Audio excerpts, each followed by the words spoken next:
Hey, Katie. Oh my God. Are we really doing this? We are. Welcome to Higher Downloads, where two moms, entrepreneurs, and spiritual seekers are getting real about doing our best to live life in alignment. Yeah, and by getting real, we mean the raw, unfiltered voice memo version of ourselves. And you know what we're really obsessed with lately: higher hmm downloads. You know that moment when clarity arrives seemingly from nowhere? That's it. That's the higher download from your highest self. Exactly, because we know everyone has the ability to access their own higher downloads. So nothing is off limits here. Everything in the wheel of life, from career, spirituality, motherhood, relationships. Yep, everything. And really through the lens of higher consciousness and joy. And we have to share our higher downloads too, right? So grab your coffee Or your crystals, or whatever you need to have fun with us. and get ready to tune in to your own wisdom channel because receiving higher downloads means you can live your life in HD. Higher Downloads starts now. Welcome back to Higher Downloads. Welcome back. And we have to share with you one of the biggest downloads we just received. We received 3 hours of downloads. We experience the actual real life higher downloads. That is Esther Hicks, Abraham through Esther Hicks, and an Abraham workshop. So we just got to Yes. experience that. Yes, and if you listen to our last episode, we mentioned we're going in a couple weeks, and guess what we've been? Yep. And there was some, anytime you hear anyone channel, they're really truly in a flow, it's dense, right? It's like, it's good, rich stuff. But 3 hours, that was a lot. Yeah. So, and just to set the context, it's like a 5 hour window of Yeah. this event. It's called a workshop. And basically, she does an opening speech and then she basically blocks out an hour in three different increments with 20-minute, 25-minute breaks in between. And she just comes on, calls people from the audience, and talks to them, answers their questions, channels their questions from the universe, from love. And people, yeah, she selects them to be in what she calls the hot seat. I like to think of it as the love seat.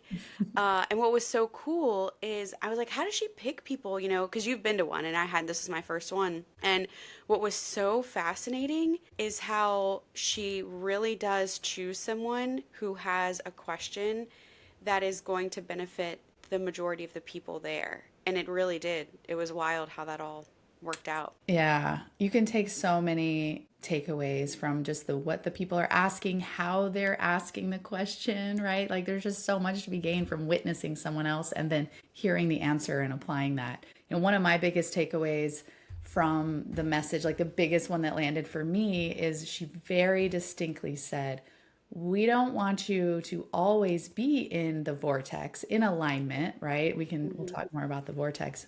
We don't want you to always be in the vortex and beat yourself up when you're not. We just want you to know that you can always get back in.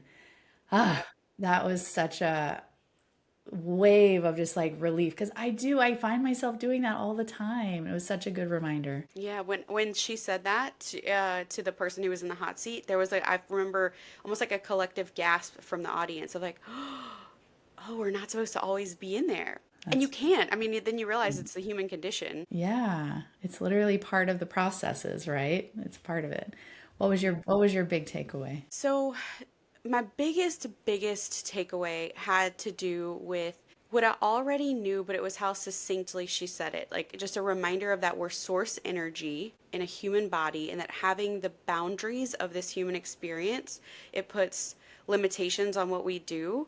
And so that is how God energy, source energy, the universe gets to experience itself is with these limitations. So contrast teaches. And so as I'm hearing her talk through everything and answer people's questions, and it kept coming up over and over again that we are creators. Like God created the universe and he spoke it into existence and on day one blah blah blah and let there be light.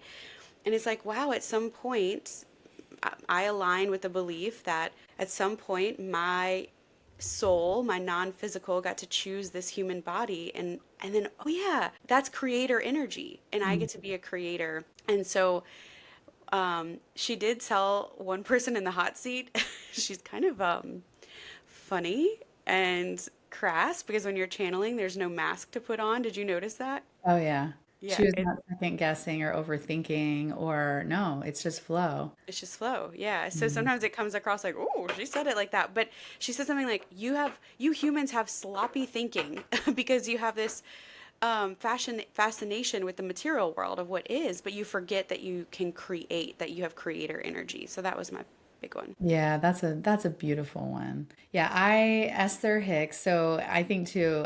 I don't feel like she's very mainstream, and what I really love about her is she doesn't try to be either. Like she is the epitome of following the laws of the universe. Like yeah, she's Hay House published, and all of her books are through Hay House, and she began in the '80s, so she's been around for a long time. Definitely part of like the New Age wave, which I love.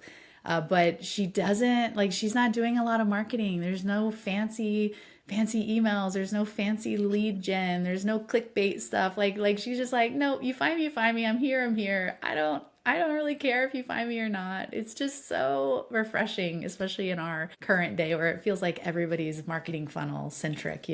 Yes. Yeah, and it was funny, even in the lobby, she had some old like CDs, discs. I was I like she know. just, and so Yeah. we were trying to guess if she was in her 70s, but I looked it up. It sounds like she's in her 80s. I saw that no, but I mean I don't know exactly what year, but if that's true, that's wild. Like she looks amazing. She looks great, but she gives off like it's so cool, right? So it's grandma energy meets quantum physics metaphysics teacher meets stand-up comedian. Yes, she's a fun combo. But without the intention, right? She's not doing it to be funny, but the channeling does come across because what source that she's channeling is like the human condition is kind of funny sometimes when you think about it. Mhm. So, Absolutely. Okay, so yeah, my understanding of who is Abraham and who is Esther, and then Jerry. Jerry was right. part of it. So my understanding is that it was the husband and wife, and that Jerry was into a lot of the meditation practices and just a lot of the books in that world, and he was really pushing her to do the meditation and like try new things, basically, and that she was just kind of like a passive, like she talks a lot about being passive in her life before Mhm.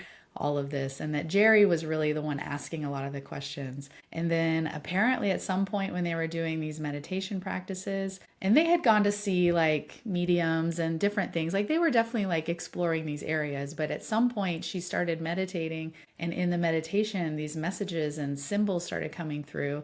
And I don't know if you know this story, but she actually could tell that she was like nodding during meditation, and that the Oh, very first channeling of identifying Abraham, she spelled out Abraham with her nose, and like Jerry would like help her like document these things. Yeah, there's so many, like this took them years is my understanding oh, to like wow. Okay. cultivate this connection, and it started very slow.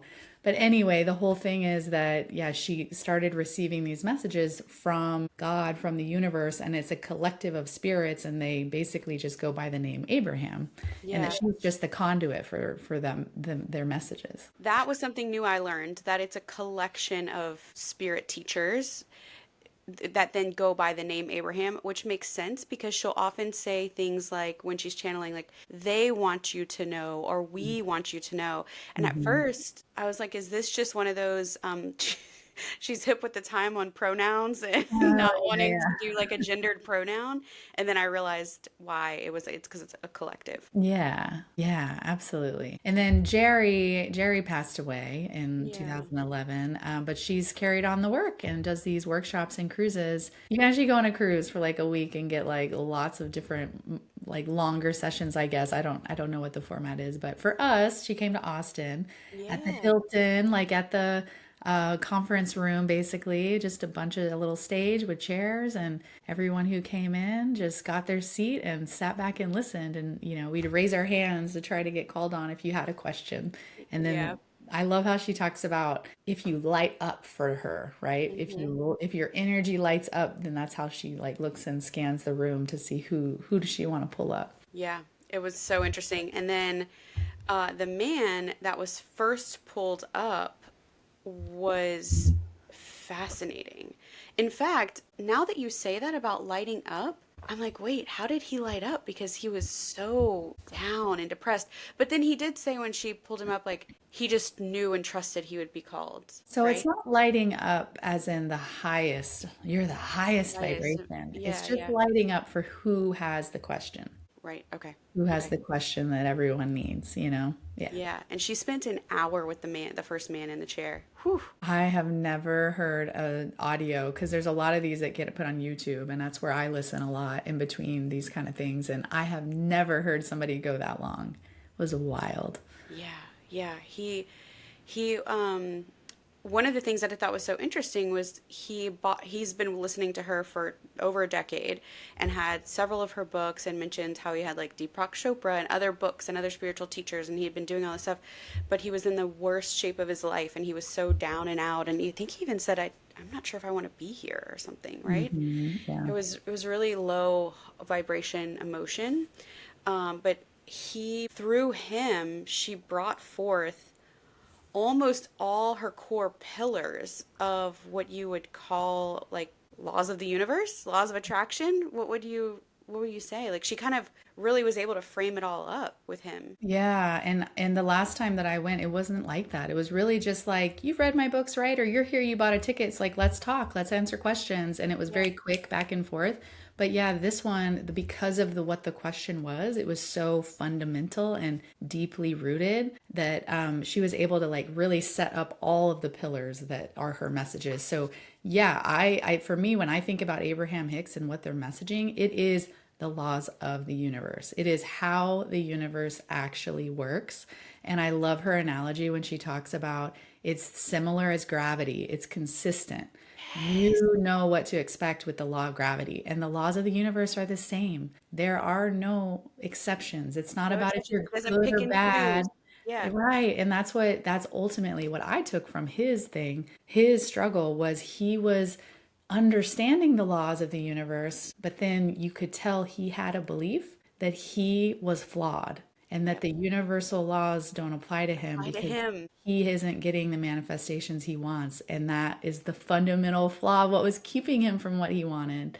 Yeah. So, He was acquiring the knowledge. Like he had the physical books and the tapes and the whatever. I think he even said like I have your DVDs or CDs or whatever.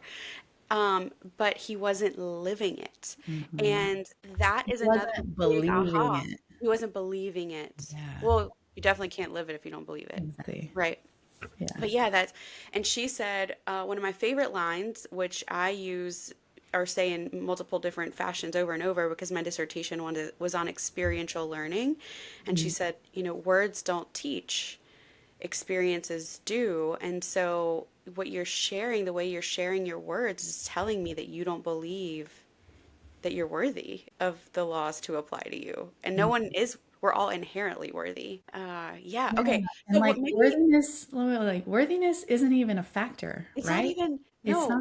no, no. And Yeah, and you're not broken or working if you can get them, if you can manifest what you want, right? It's like it's so if you can take out the emotion, right? The judgment of yourself and the emotion, it's like they're just the laws of the universe. They apply equally. Use them how you wish. And maybe if you're not getting what you want in life, you're just not using the laws as they exist. right. It's like the ultimate OG. It is what it is. It's just okay. Okay, wait. So you and I also made a whole girls thing out of it. It was really fun, and we got to do some old processing and debriefing. And I think one of the things that came of it was like, wouldn't it be so cool if? And by the way, like really important. This is we're not being paid. This isn't an advertisement. It's just that Abraham, the channeling of Abraham, helps to set up is one place. There's many people and teachers and books that reflect these laws as well, but it's one singular source where you can see these core pillars, these universal laws, the laws of attraction, the law of allowing, the science of deliberate creation, whatever you want to say. Mhm. And we were saying like how can we succinctly share that? Like how can we say like and call a friend up with a problem like we do with each other and then be like, hey, all I need to do is just reflect to you back the laws of the universe. Are you using them? Are you remembering? And we were Mhm. right? Like we were saying, oh, how could we Yeah. Well, and I think the tricky part is that many things that we're taught in life contradict the laws of the universe. It's And so, so if you're operating based off of culture and programming and pattern, especially American yes. must grind, hustle, Mhm. work your butt off. Yeah. Yeah. So, yeah, we've had this dialogue of, well, you have to have a baseline understanding of the laws of the universe, and then you can help me navigate this. But some of the big cultural things that we believe that, like, hard work is hard, suffering is part of the process, like, those are Yes. fundamentally the opposite of what the laws of the universe say. So, maybe No we should talk pain, about some of no them. gain. Oh Yeah. my God. Because it Yes. so like yeah, so if you call up a mentor or a friend and I'm like, I'm suffering and they're like, well, no pain, no gain, then you're going down a wrong rabbit hole. You're not applying the laws of the universe. That's So right. Or, let's yeah, if you're focused on what is, yeah. Okay, let's talk okay, about let's talk what are about some of kind the of what pillars. some of the pillars are.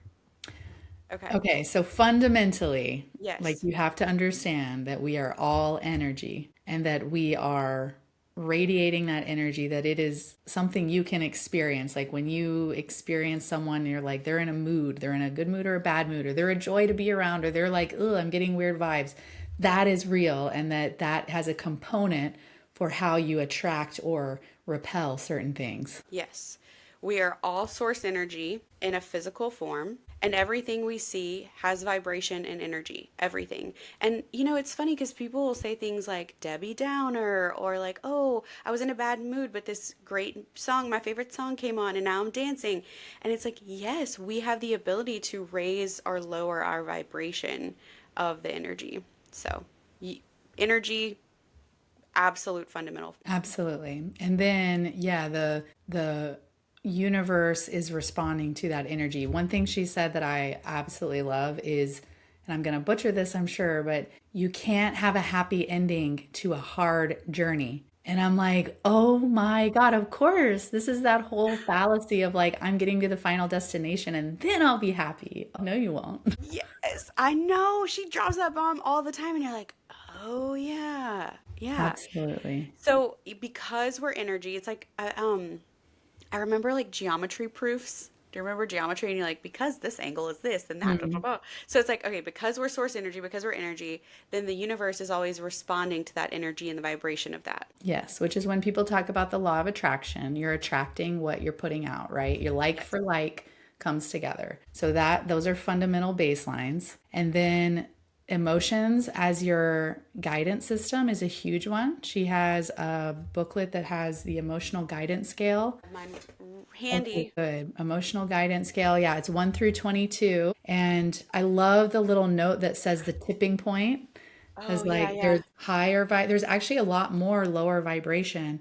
And the cool part Way that more. when I learned about this, I would have emotions like frustration. And I would think frustration is a negative, it's bad. But if you use the spectrum scale, if it's higher than whatever, I don't have them in front of me, if it's higher than the one below it, Doubt or worry or if anger. there you Yeah. go. Frustration is a higher vibration than those. So if I went from fear, doubt, whatever to frustration, that's great. Keep going. Keep Instead going. of like, I'm still frustrated, that's bad. That's one way of understanding like how you have to move through the emotion scale. It's not jumping from one to the other necessarily. Yeah, and it's not like you're expected to jump from frustration to just like utter love. That's where I think that like toxic positivity, that what doesn't feel authentic, like the next one would be like then you're kind of pessimistic, but then maybe you're hopeful. And so it's Mhm. it's realizing that it's a human scale and then what you're saying, what I think I hear you say is not to judge yourself of where you are, but to use it as data.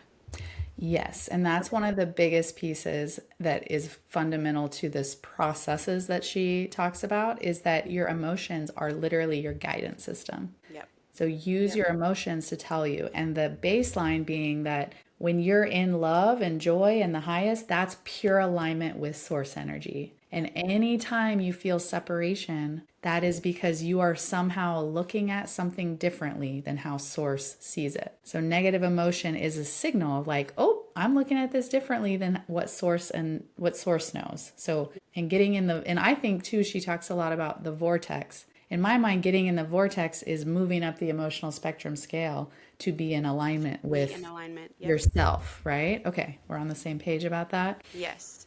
I love this. We are real time interpreting the core pillars and making sure we're double checking. So one of the other core pillars is that the contrast is good. Hmm. And I had said that about one of my key takeaways is your your soul, and also really important, right? I know we have people who listen who have ascribe to a certain religion, right? That she's not pro or anti any religion. This is when we say universal, we mean, and you can actually see this reflected in many religions. Some religions are co-opted and there's some that are weaponized or twisted or whatever, but like the core tenet of love, and God is love. So when we say source, some people might call that God, some people might call that the divine, some people might, those things, right? Hmm. Absolutely. And But she contrast too. is good. Yeah, contrast is good and necessary, right? So many analogies for that one, and I love that one because that's definitely one that I've is hard. That was like hard for me. I was like, I wanted to avoid anything that didn't feel good, so this is not Yeah. good, but it is good as part of your process of creating what you want, clarity on what you want to. Yeah, and that okay, I have two big things that came to me. One was she said something like, you know the feeling of satiation because you know the feeling of hunger in contrast. You know the feeling of a thirst quenched because you understand what thirst is. Like, so the contrast is really good. And then going back to the man who was first put in the hot seat, he talked about doing psychedelics and getting out of his body. And one thing that really was like one of my like moments was she said, if you knew, as humans, not just that man, but as humans, if you knew how badly your soul, your non-physical energy wanted to be in the human form, you wouldn't spend so much of your time on earth trying to get out of it and disassociate from your body. Yes, yes, yes. And You remember that? specifically, not just wanted to be in human form, but wanted to be in human form and experience grief, Experience. sadness, pain, frustration, disappointment, like wanted to experience all of it, not Yes. just the stuff that might feel easy. Okay, because, okay, now I'm pulling Because, the thread. yeah. Because in the non-physical, when you are out of human form and you're just in energy form and you are of source, it's all just love. God is love. God Everything is is love. love. Everything is peace. Everything is Peace and joy. love and joy, which Yeah. sounds like, but then you can't appreciate it if you don't have contrast. I know. You can't I learn from was like, it. I know. Yeah, and it goes back to your Earth School thing. Like we're wow. Oh, always in Earth School. it it I've been using that like, yeah, we're in Earth School, but when we left the workshop, I was like, oh yeah, come on, bring it on, Earth School. Like, I mean, no, it's not pleasant to be in grief. It's not pleasant to be in some of those things, but like, oh, okay, I wanted to experience it. My soul wanted to experience it. So that's like just what a reframe. It is such a reframe, and so put all those together, and there's so many analogies. There's so many things to kind of reframe, examples that help you kind of visualize and understand it. But she does have what she calls her three-step process, and that is just what happens all the time in life, right? And Yeah, I that think that's the worst part for recovering achievers and high achievers, right? I'm like, I want to just, I've joked on the podcast before, like, I just wanted to like win therapy, win this. And it's like, she says, like, this is not hard work, but it never goes away. Like, it's always happening. And you're like, oh, Yeah, and one thing she says a lot is she just makes light of death and like yeah. basically anything hard. Like she's like, yeah, you die and you go to love and like you're at source and like it's not a big deal. Like She says why the are you so road to worried love. about it? Yeah, and then she'll always say like, well, if you're done, that means you're dead, you know? So I always make that joke now when I'm trying to remind myself like, oh yeah, I'm always expanding my vision, my goal, and I'm never done. I'm like, yeah, if I'm done, I'd be dead. So I'm here Yep. and I'm happy. Yeah. Yeah. Okay, Okay, so wait, step one. three-step Yeah. process. Step one is you ask. So she always says life gives you contrast. That can either be by accident, by choice, by whatever, but it's just that feeling you have when you say, oh, like now I know I want something. So maybe it's you're Ooh. hungry and you say, the ask is, I want food, right? That's a Yeah. super simple one. Or I'm hot, I want to be cooler. Or I'm cold and I want to be warmer. Or I'm lonely and I want love. Yeah. Like extrapolate that out. That is the step one, is you have to have that contrast that shows you what is my ask. Yeah, what is my desire? And the word desire is used frequently. And one of the things that is important for me to share is the word desire. When I first started to hear about it, when we did the Happy Pocket Full of Money book club and those things, was it almost had this weird feeling for me to hear desire. And I realized that there was some conditioning that I experienced growing up around desire, especially as a woman, because it just unfortunately got tied up with a lot of sexual innuendos and things like, and women being of desire and like being the object of desire. And so, ew, like I'm supposed to have desire. But what's so great is when you realize that desire is born out of contrast, so you then know you want something different. And then she talks a lot about if you have desire, then it can be fulfilled. Absolutely. And yes, I agree that that kind of tie up with the word desire can be tricky. I also think what comes for me is the greed component. Like I remember very Oh, much being like trying to coach myself and be happy with what I have. Why do I want why do I want more? more? Why can't I just be happy? But that's not greed. It is human nature. It is your soul's purpose to expand and to create. And so that fundamental permission slip is kind of what it felt like for me, of like, I'm allowed to ask, allowing yourself to have the ask even. I'm allowed to desire, I'm allowed to want. And then the cool thing about step one in her framework is like you don't have to actually do anything. This just Mm. naturally happens as a part of the human condition and human living. Yep. We experience something that then creates a, or she says, launches a rocket of desire for Yeah. something else. And it's like that just happens. And then step two is then what do you do with it? Like, do you shame yourself or do you do something about it, right? Like you said, greed. Like, are you shaming yourself? Are you Well, I don't want to confuse it with the actual step two, though. okay, okay, sorry. Back a step. Keep us pure on the Yeah, yes, yes, yes. So the actual step two for okay, yeah, step two. Abraham is Yeah, that source answers. So you have to ask, step one. Step two, God answers. Like yeah, it's done. And that's what I love too, what you're saying about you don't have to do anything. You don't have to do anything. you It's don't. done immediately. And I like that too. It's like the answer is there. You have your desire is met. It is created. Just like the let there be light. And so when you have this desire that is at a certain frequency, because everything's energy, and so then that frequency goes out into the universe, out into the vortex, and it can become vibrational reality. And so she's saying the second step, where you also don't really have to do anything, it's not your job, is that the universe just starts to line up people or circumstances like, and you have given some great examples, we've shared some on the podcast where it's like I was thinking about how I wanted to help with affordable housing and then wow, look, this opportunity popped up. And people will say that like I was just thinking about calling you and then you called me, and it's everybody's like duh.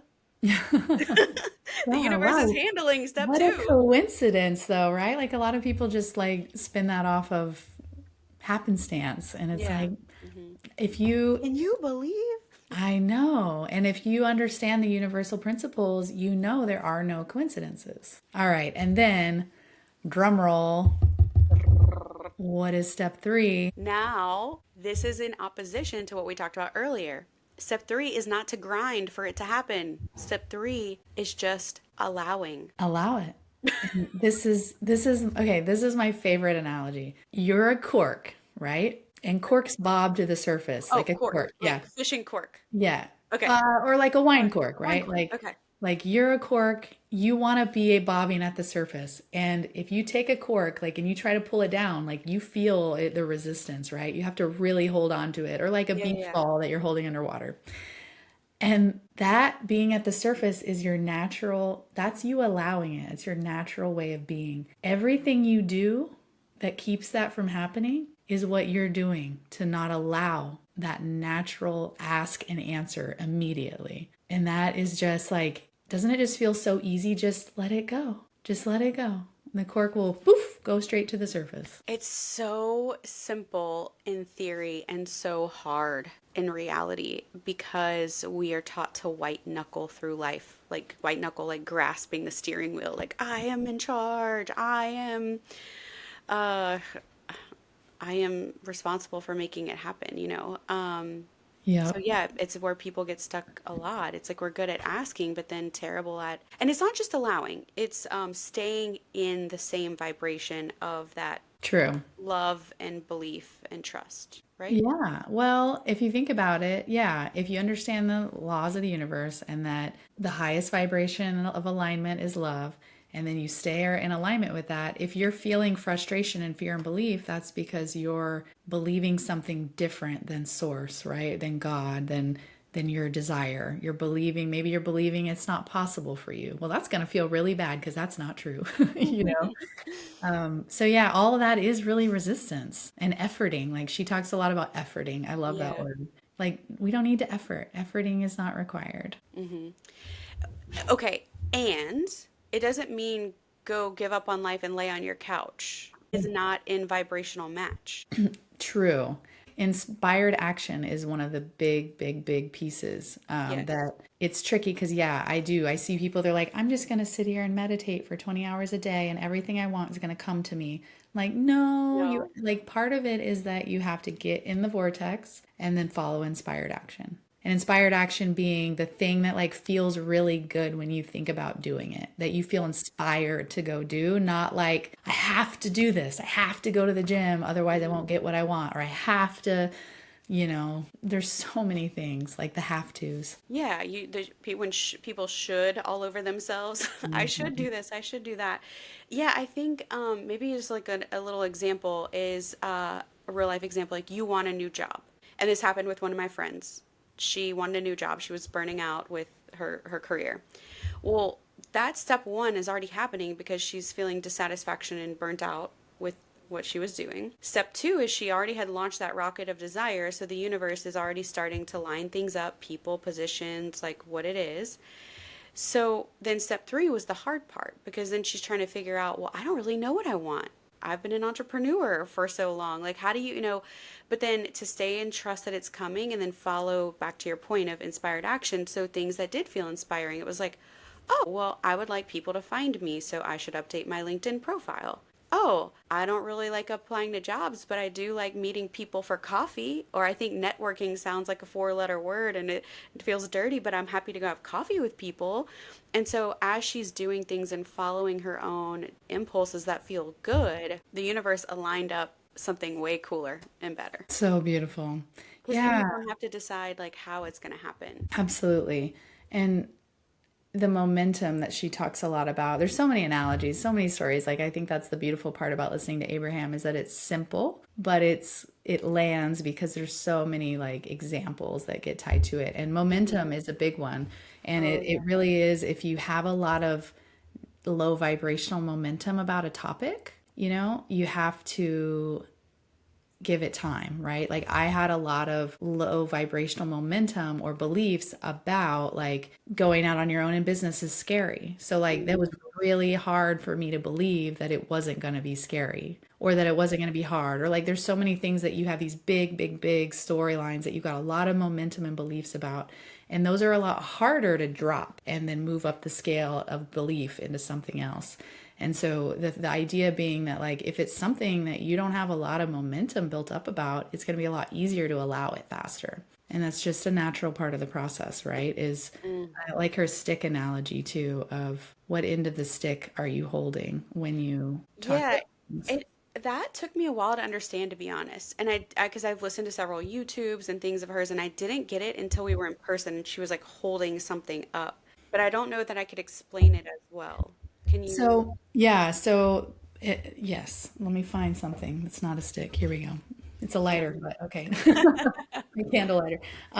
You're holding it, right? And you're talking about money. So here's a topic. The stick is money. Are you holding the end of the stick that says, I have enough money and money is abundant? Or am I holding the end of the stick that says, I don't have enough money and I want more money? Because it's two sides of the same stick, same coin type That's thing. right. Yeah. And whatever side you're holding is what law of attraction is bringing more of. So I might be saying, I want more money. I got to make more money. I need a raise. But if it's coming from the end of the stick that says, I don't have enough money, money is hard to find, whatever, I'm still saying I want more money, but I'm holding the end of the stick that says, I don't have enough money. Or I can say, I am worthy. I am valuable. My time is important. And money is everywhere. And I deserve more money. And I'd like more money. I need a raise. That's holding the other end of the stick. And like, Yeah. it's so new. That part is really It's nuanced. so nuanced. And where I can really understand that is like it's in our subconscious. And when you were talking about a cork or a beach ball and the pressure of pulling it down under the water, what I realized is a lot of that pressure isn't even ours. It's a lot of conditioning. It's a lot of the things we were taught or told. Like our parents, God bless them, they try their best, but like they're conditioned too. And so there's a lot of these limiting beliefs and generational patterns and trauma that get passed on. So some of the resistance isn't even ours. Like you said, about Absolutely. money. Absolutely. Yeah. What are the stories or beliefs that we were handed? And then how do they make you feel? Right? It's like it's fine. That's your ask. Maybe that's your ask of like I want to feel better about money because I feel bad about it. It's Yeah. here's your ask. Now there's an answer. Now are you going to allow yourself to find it by going through the process? Yeah, and having your like subconscious and your inner self be aligned with those out words. Because you were saying like it's not just the outer words of I want more money, which on the surface looks like you're holding the more abundant side of the stick. But if your internal narrative is I want more money because I don't believe there's ever enough in the world, you're actually holding the other scarcity side of the stick. Absolutely. Yeah, that's a Absolutely.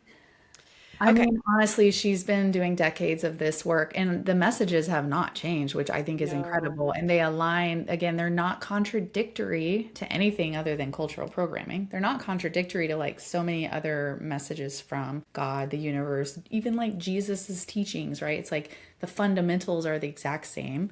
So I think Mhm. that's really cool and beautiful. She's very consistent and entertaining. And honestly, like I'll listen on YouTube to like little 15-minute clips in the morning. It's such a great way to start my day. Yeah. Yeah, you And taught me that. yeah, and she has books. I've read one of them. She has four or five. But Ask and It Is Given was one.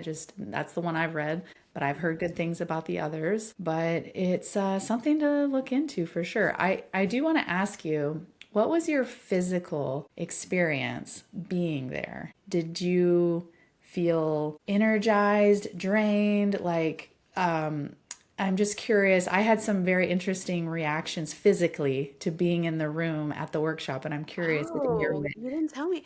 how this was for you. I felt like I was on the ride. I Hmm. was like, there were times in the chair where I was like leaning forward and leaning back. I mean, I laughed, I cried. Like I was Yeah. present. Um, yeah, what was yours? I mean, my biggest, like, absolutely, yes, I was feeling the emotions of what people were talking about and, like, oh, feeling for them in some Yeah. ways and the messages when they land that was impactful. But there were several times where I literally felt like an energetic, like, dump truck had just, like, Oh, hit landed and I me. was, like, yawning and my eyes were, like I just wanted to, like, go to sleep for a second and then I'd be, like, wake back up. So it was just, like, I felt so much of that. And then I really wanted to, like, at the end of the night, we were like going to dinner and I really wanted to be like high as a kite, but I was like, I'm so tired. Yeah, it was a lot. That's what I was saying. Like the messages are so pure and dense that it's a lot to absorb. Yeah, it was a lot to absorb. It was so beautiful. When you purchase a ticket, you can get the recording.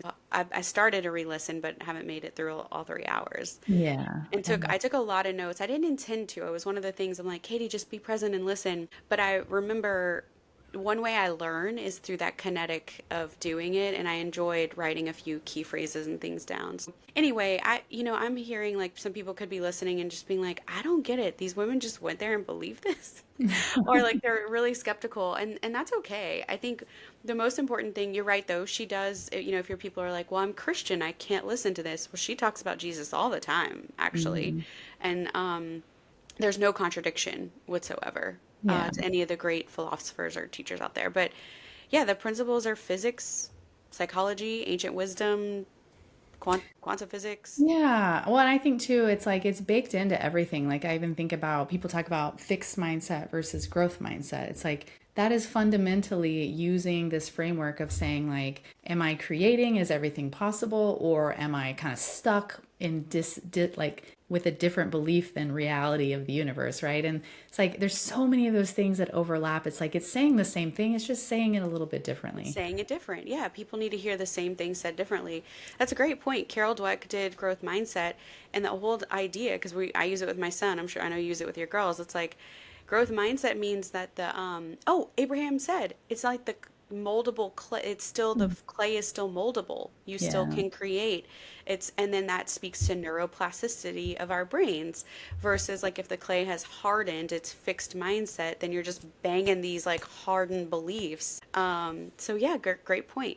Great point. Okay, so I think we really just we were had so many downloads from this event, from going even later, and really what, I've been listening to her for several years now, and it was really just a reinvigoration of, oh yeah, don't forget these universal principles and like how important they are, and bringing them back into my daily awareness is really what I walked away with. It was a really great refresher for me, Yeah. but it was like just starting to listen or check it out. I'd highly recommend for anybody if you're in any kind of funk, if you're in any kind of like negative emotion place, like these are tools that will help you feel better. That is like not the downside. That is the upside of like, hey, you're going to feel better. That's like literally part of it is like you're supposed to feel good. You know, when when you do like inner child work or whatever, you realize for me, my natural state as a child was joy and happiness. And then you're like, "Oh yeah, 'cause that's we weren't so conditioned." Um and and that our inner state, our soul's natural state is joy and peace and love and fun. And so, yeah, like life's meant to be enjoyed. It is. It is. And that is the higher download for today. That was our higher download, and we hope that you've gotten something from it. So, share with us if anything resonated or if you feel called to see Abraham live or you listen. Let us know what resonates. You just experienced another higher download. We are so grateful you joined us on this journey. Yep. So if you're feeling that high vibe energy and want more, subscribe wherever you get your podcast so you never miss an episode. And if this episode sparks something in you, we'd be over the moon if you'd share it with someone who might need this download too. Yep. Connect with us on Instagram at Higher Downloads, where we share more behind the scenes magic and some bonus content. You can also find full episodes, transcripts, show notes, and resources at higherdownloads.com. Until next time, trust your downloads and keep vibrating higher.